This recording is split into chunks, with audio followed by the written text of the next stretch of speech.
Hey guys, welcome back to Real Estate and Roast, episode 2. This is where we talk everything real estate while roasting a batch of coffee.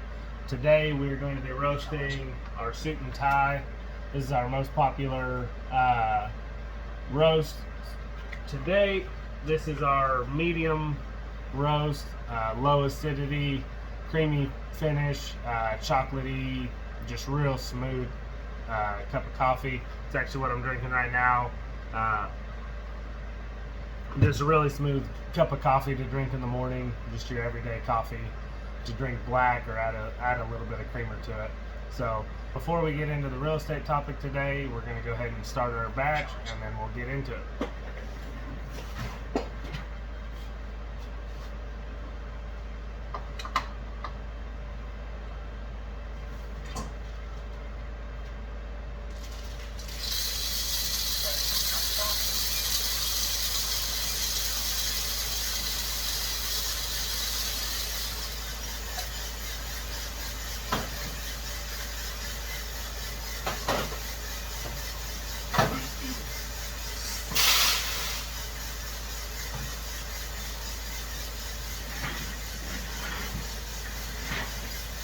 For anybody new to the channel, this is our aerial bullet. It's a 2-pound drum roaster. We can roast up to 2 pounds at a time. Anything over that doesn't like it. So it usually takes about 15 minutes to go through the roast cycle. For medium roast, around 14-15 minutes. A little bit longer for dark roast, but today we're roasting medium roast, so it'll be around the 15-minute mark. For today's topic, we're going to be talking to the first-time home buyers, those people that just have no idea where to start, what to do, what the steps are. This is going to be for you. So it can be an overwhelming process buying your first home, but it doesn't have to be. If you're prepared, you know what to expect.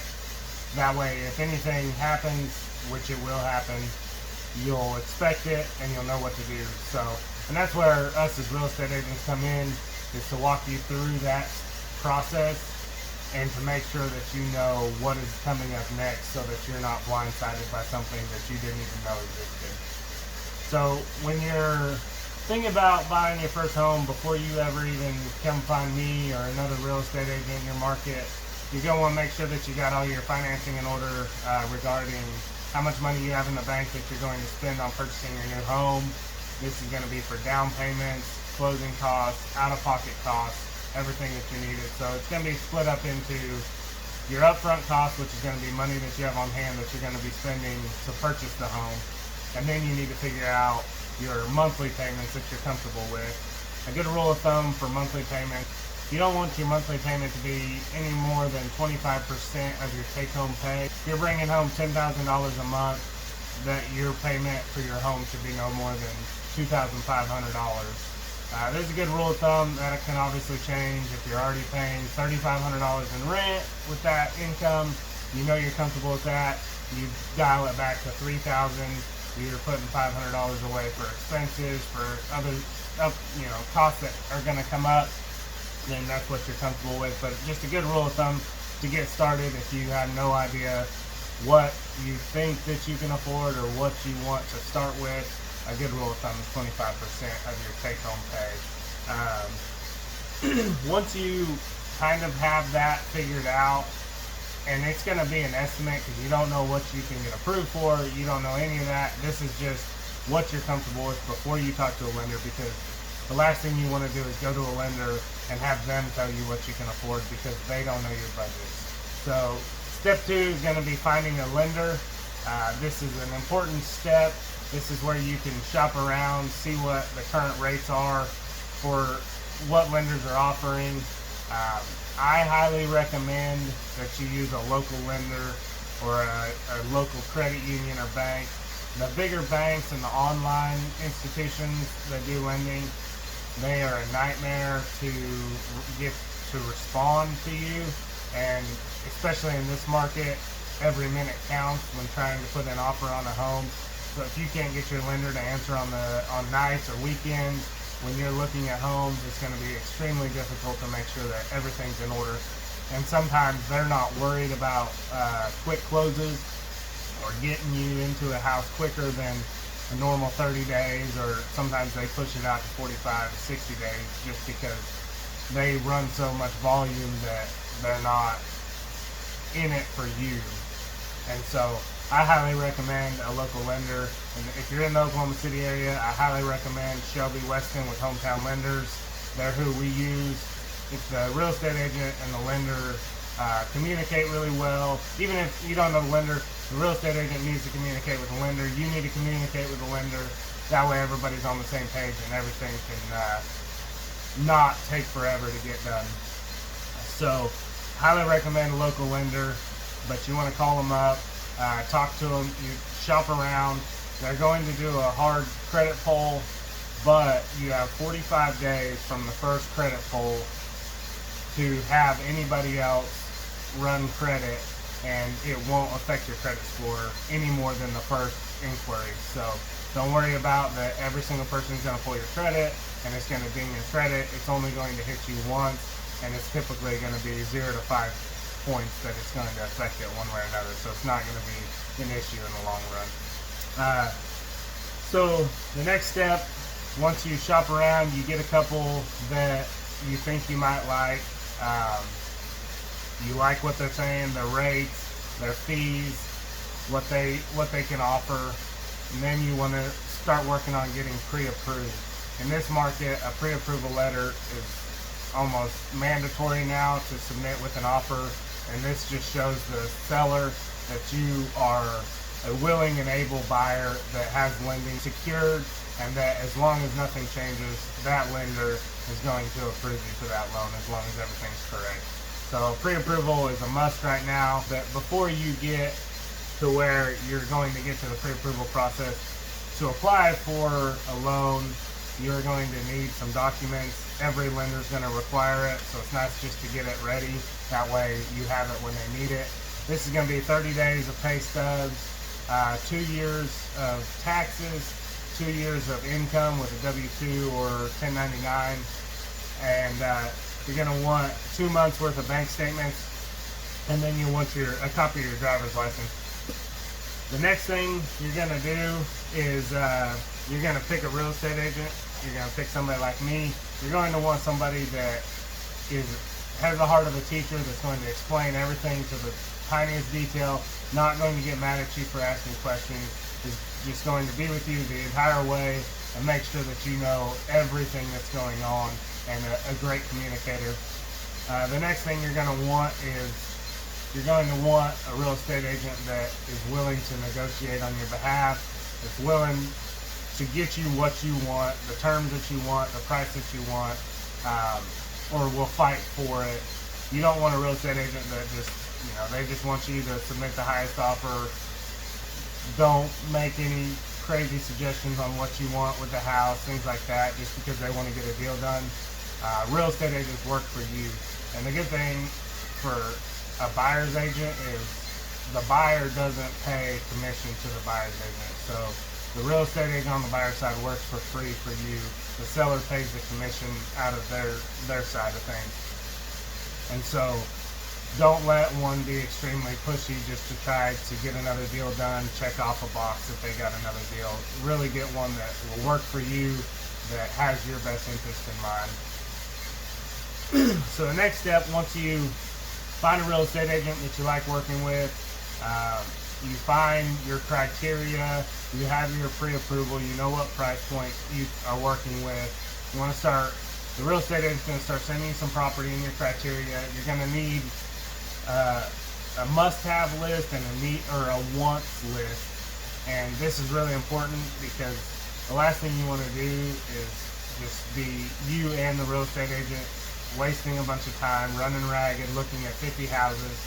Whereas if you have a criteria list and you have needs and wants, and you can check those off before we ever even go look at the property, that way we have 4 to 5 properties that we go look at, and you know that they check every box as long as you can walk into that house and it feels like home and you fall in love with it. It just saves a lot of time for everybody involved, and then it just, if you don't have your criteria set and you start walking into houses and you don't know what your wants and needs are, every single time you'll find something wrong with the house, and then at that point will be shopping for a house for 2 years, and it'll seem like everything has a problem, but it's because everything is not perfect, but as long as it checks all the boxes on your needs and most of them on your wants, and you think that it's a good price, then we can get something done and make it a home. So once you find a house, you know what you want to pay for it. My recommendation is that if you absolutely love a house and have to have it and cannot afford to lose it, don't try lowballing.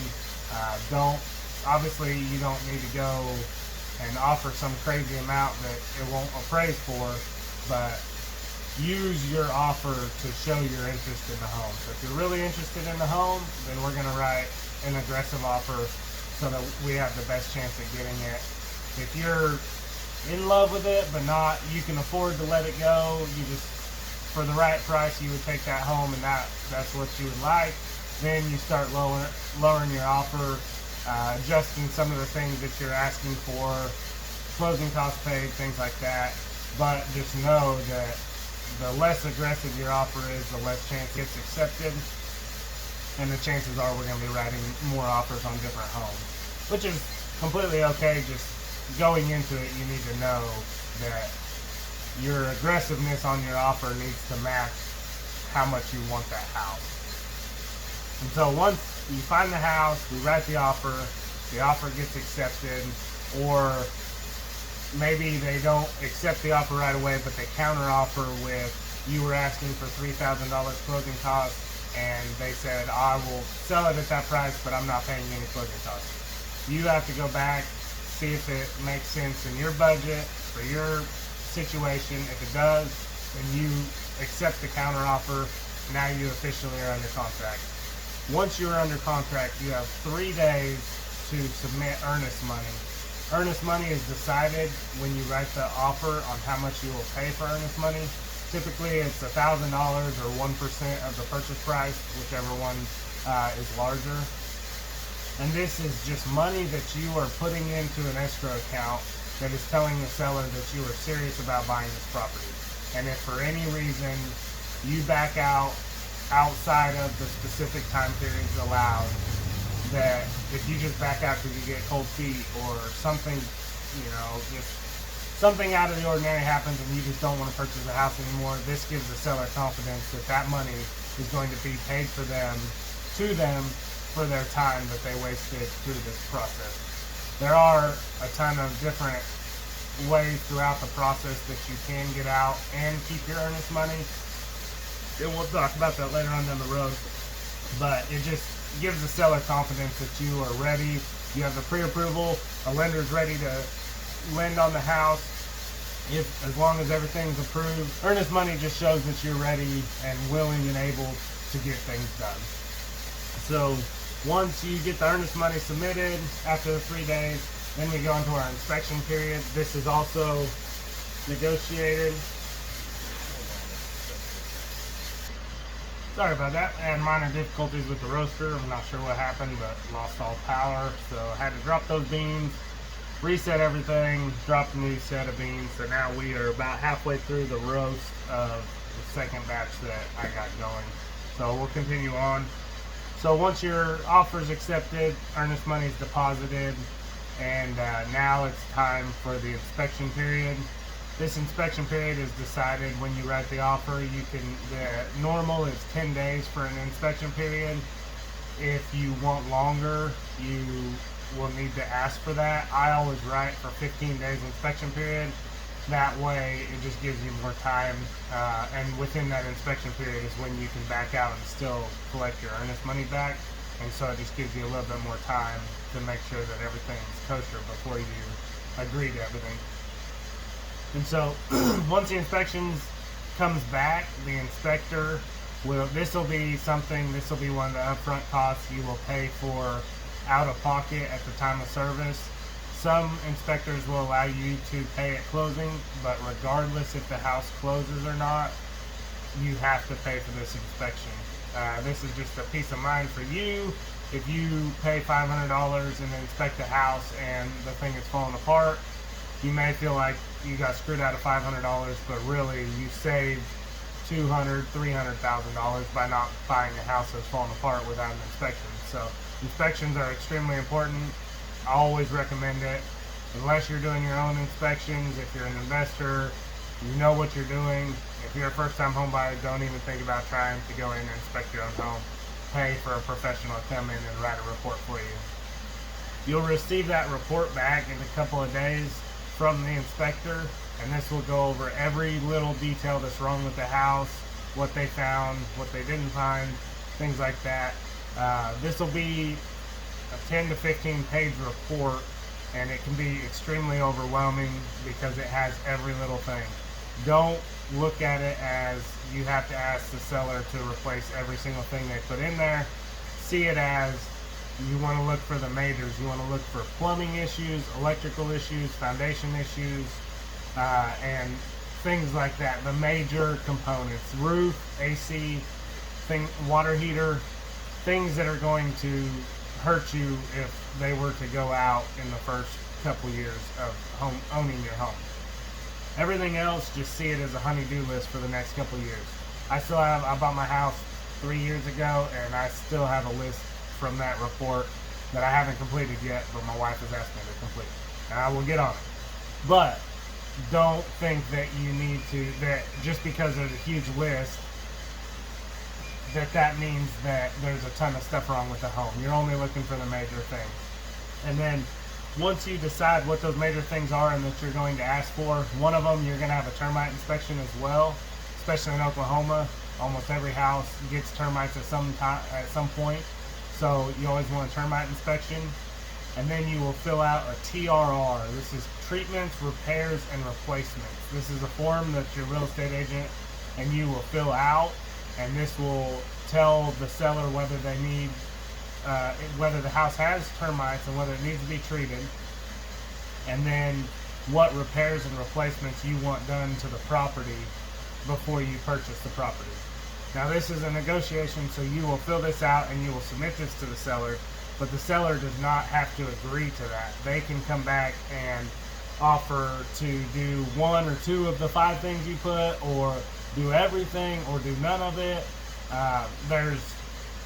They can negotiate back and forth with you on what they're willing to do, or to do money in lieu of repairs. Usually if there's lending involved and there are termites, the termites have to be treated for the lender to lend on the home. And so usually that's a non-negotiable, but in certain circumstances, even the termites can go not paid by the seller. The buyer can agree to pay for that out of their own pocket. So once the TRR is submitted, accepted, everybody agrees upon it, now the seller is agreeing that they will do all those things laid out in that TRR. And we will, on the buyer side, once that's agreed upon, you'll move to the underwriting process, and this will kind of be happening behind the scenes while you and your realtor are doing all these front end things. But the loan will go to underwriting for them to review, and this just makes sure, this verifies all the information you gave was correct, that you can qualify for the loan. And then it'll go to a conditional approval. This means that as long as the conditions are met, you will be approved at closing. Next, you'll start shopping around for insurance. You could go where you currently have your renter's insurance, your auto insurance. A lot of times lenders have really good referrals that they can give you, and they can help you shop for good rates. And then once you get the insurance taken care of, then you're going to go to, well, you're going to be doing that with the lender, but the lender is going to order an appraisal, and the appraisal is going to be, the lender is going to have a third-party person come out and give an estimate on what they think that the home is currently worth in the market today. This is so that, because as a buyer you want the lowest price, the seller wants the highest price, and the lender just wants to make sure that they can get out of it if you were to ever default on the loan. And so that's why a third-party company comes in, appraises the house, and makes sure that it meets value. We'll do another one on appraisals, another video, because I'm running out of time and we're going to drop coffee here pretty quick. But the lender will order an appraisal, and then once the appraisal comes back, and it meets value, you'll get a clear to close. This means that you're ready to go. We're just waiting for the closing date, go to the closing table, meet everybody, and sign paperwork. 24 hours before we go to the closing table, we're going to do a walkthrough of the property. This is just to make sure, this one last final check of what condition the property is in and accepting that property in that current condition. So if you had terrible sellers that destroyed the property, or they had tenants that said we're going to be out and they're not out, or they said they'd be out but they haven't moved out yet, this is all confirmation that you want to get right before you sign on the dotted line. That way you make sure that everything is good to go before closing. And then the last thing is closing. This is where you'll sign all the paperwork. The lender will fund the loan. You will bring a cashier's check or a wire transfer of the amount that you need to close. Again, we'll do another video on going more in detail of that. But then once that's done, you will exchange keys and you will be ready to walk in your new home. So we're about at the end of our roast, so we're going to go ahead and drop this roast and we'll finish this up.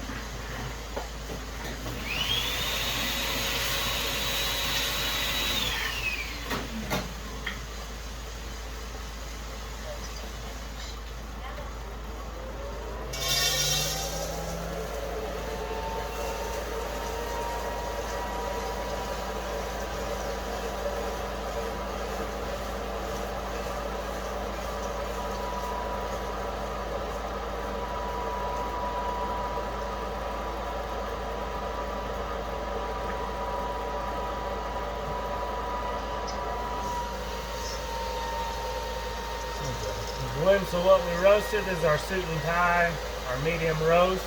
We're going to go ahead and cool down these beans and get them ready.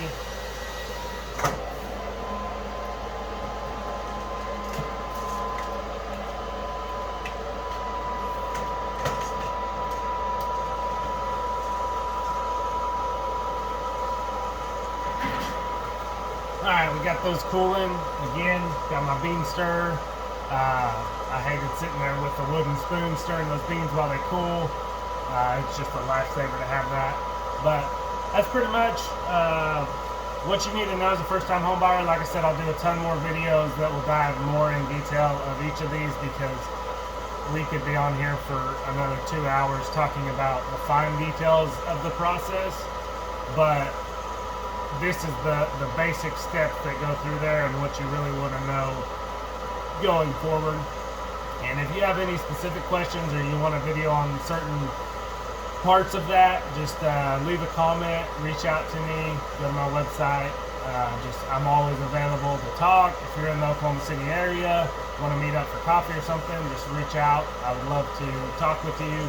And if you're looking to buy or sell, obviously I'm always available as a realtor to help you do that. And we always have fresh coffee. Everybody that buys or sells a home with me gets free coffee. And if you need a subscription, go check us out, homecityroast.com, or follow the link in the description, and we will go from there.